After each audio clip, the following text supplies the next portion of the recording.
Title: The Labyrinth of Echoes. Chapter 1: The Whisper of the Mountain.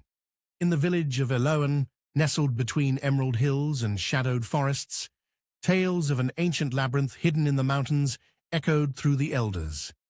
It was called the Labyrinth of Echoes, a mystical maze said to test the soul and grant wisdom or madness to those who dared enter.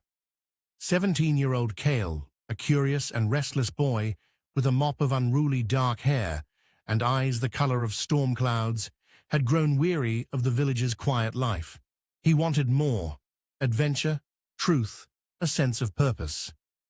"You'll find more danger than glory in those tales," warned old Merrick, the village storyteller, tapping his crooked staff against the hearth one night. "The labyrinth listens. It reflects what you carry in your heart." Many went in. Few returned.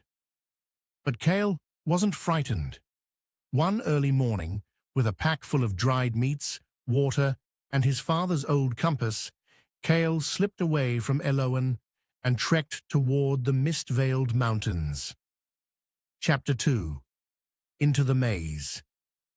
The entrance of the labyrinth was hidden behind a waterfall.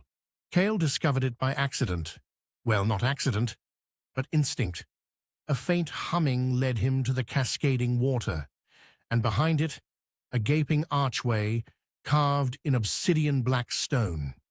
He stepped inside. Immediately, the light behind him dimmed, replaced by flickering blue flames from torches that ignited on their own. The walls shimmered, and Cale heard faint whispers. "Turn back. Find yourself. Prove your worth." Unshaken, he pressed forward. The first chamber was a hall of mirrors. But these mirrors did not reflect his body.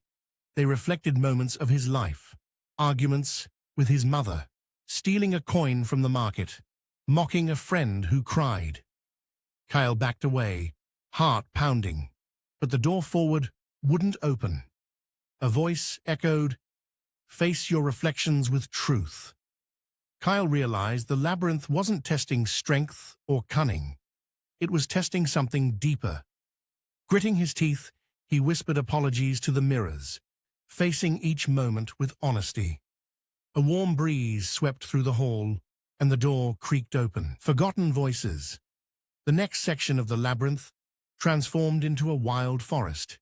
Inside the mountain, strange, luminous trees twisted toward the sky. Cale heard voices, familiar ones, his late father's laughter, his sister's lullaby. But the deeper he went, the louder they became, morphing into shouts, cries, then screams. Shapes moved between the trees, ghosts of people he knew. A shadow blocked his path, a dark version of himself with glowing eyes. "You left them. You always leave," it hissed. Cale stood frozen. Then he remembered what old Merrick said. "It reflects what you carry in your heart." "I was afraid," Cale said aloud. "Afraid I'd never be enough. I didn't leave to run away. I left to find how to be more." The shadow blinked, then smiled. It faded into mist, and the forest went silent. The path forward cleared. Choices? Cale reached a grand chamber of floating platforms suspended in a void. Each platform had an item: a sword, a crown, a scroll, a mirror, and a seed. A voice boomed, "Choose what you seek most." Cale considered. The sword offered power, the crown, leadership, the scroll, knowledge, the mirror, understanding, the seed, potential. He stared at the seed. Small, simple, easy to ignore, but it reminded him of his home. His mother, planting herbs, his father carving wood, his sister laughing among wildflowers. "I choose the seed," he said, lifting it. The platforms vanished. The seed glowed and sprouted into a small tree, wrapping its roots around Cale's wrist like a bracelet. The tree whispered, "You have chosen growth." A final door appeared. Chapter 5: The Heart of the Labyrinth. Cale entered a sunlit glade, impossibly real and untouched. In the center was a pool of still water. He approached and looked in. He saw himself, but not as he was. He saw who he could become. Strong, kind, wise, with pain behind his eyes and peace in his heart. Tears pricked his eyes. "I don't know if I'm ready," he whispered. The water rippled and answered, "No one is ever ready for who they must become, but growth comes not from certainty, but from the courage to begin." As Kyle knelt by the water, the labyrinth shimmered, then faded. When he stood up, he was on the mountainside. The sun was rising, and though the journey was over, he knew the real adventure had just begun. Epilogue. Return to Elo and Kyle returned to the village, not as a boy who ran from home, but as a young man who had faced himself. He shared what he'd learned about truth, fear, choice, and growth.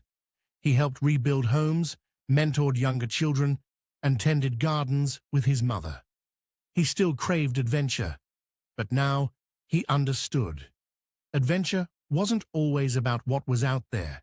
Sometimes the deepest journeys happened within. Moral of the story: true adventure lies not in the distance you travel, but in the courage to face yourself. Growth comes from honesty, humility, and choosing potential over power.